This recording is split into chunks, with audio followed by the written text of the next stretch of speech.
আজ বন্ধুরা তোমাদের কাছে নিয়ে চলে এসেছি পঞ্চায়েত রিক্রুটমেন্টের জন্য কিছু প্রশ্ন। কালীবঙ্গন কোন নদীর তীরে অবস্থিত? ঘগ্গরা নদীর তীরে অবস্থিত। সিন্ধু সভ্যতার মোট কয়টি শিলামোহর আবিষ্কৃত হয়েছে? 2000টি। বেদের অপর নাম শ্রুতি কেন? প্রথম দিকে বেদ শুনে শুনে মনে রাখতে হতো বলে বেদের তাই অপর নাম শ্রুতি।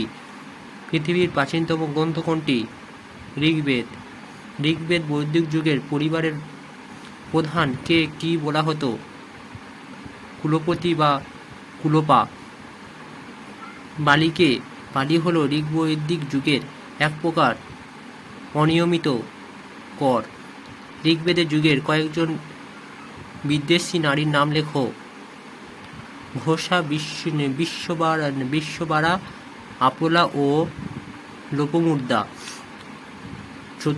চতুরাশ্রম কি?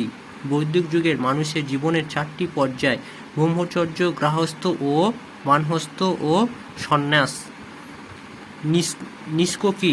বৈদিক যুগের ব্যবহৃত ও স্বর্ণমুদ্রার নাম। সৃষ্টন কাদের বলা হতো? পরবর্তী বৈদিক যুগে ধনী ব্যবসায়ীদের সৃষ্টি বলা হতো। বেদকে অপরিসরে বলা হয় কেন? বেদ ছিল লিখিত এবং এক পুরুষ থেকে অন্য পুরুষের বংশানুক্রমিকভাবে চলে যেত, তাই বৈদিক পুরুষ বলা হয়। বেদ কয়টি ও কী কী? বেদ চারটি: ঋক, সাম, যজু এবং অথর্ব। ঋগ্বেদ কবে রচিত হয়? বিভিন্ন সাক্ষ্য প্রমাণ থেকে অনুমান করা যায় যে 1500 থেকে 1000 খ্রিস্টাব্দের মধ্যে ঋগ্বেদ রচনা করা হয়। প্রতিটি বেদ কয়টি ও কী কী ভাগে বিভক্ত? প্রতিটি বেদ 4টি ভাগে বিভক্ত, যথা সংহিতা, ব্রাহ্মণ, অরণ্যক ও উপনিষদ। বেদের অন্ত বা শেষে উপনিষদ রচিত হয় বলে এর আরেক নাম হচ্ছে বেদান্ত। অষ্টাধ্যায়ী কে রচনা করেন? মানি না। মহাভারত কে রচনা করেন? ঋষি ব্যাসদেব। রামায়ণ কে রচনা করেন? ঋষি বাল্মীকি। সমবেত কথাটি কোথা থেকে এসেছে? শাসন থেকে সমবেত কথাটি এসেছে।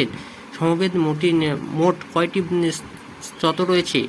1810টি। কোন বেদকে প্রার্থনার বই বলা হয়? যজুর্বেদকে। কোন বেদকে জাদুবিদ্যার বই বলা হয়? অথর্ববেদকে।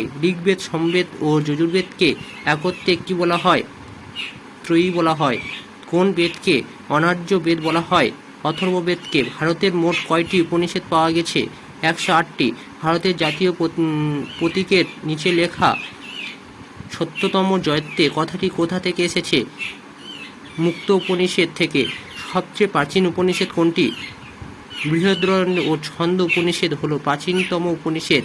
বৈদিক যুগের অনার্য দেবতা কে ছিলেন? বৈদিক যুগের অনার্য দেবতা ছিলেন পুষণ।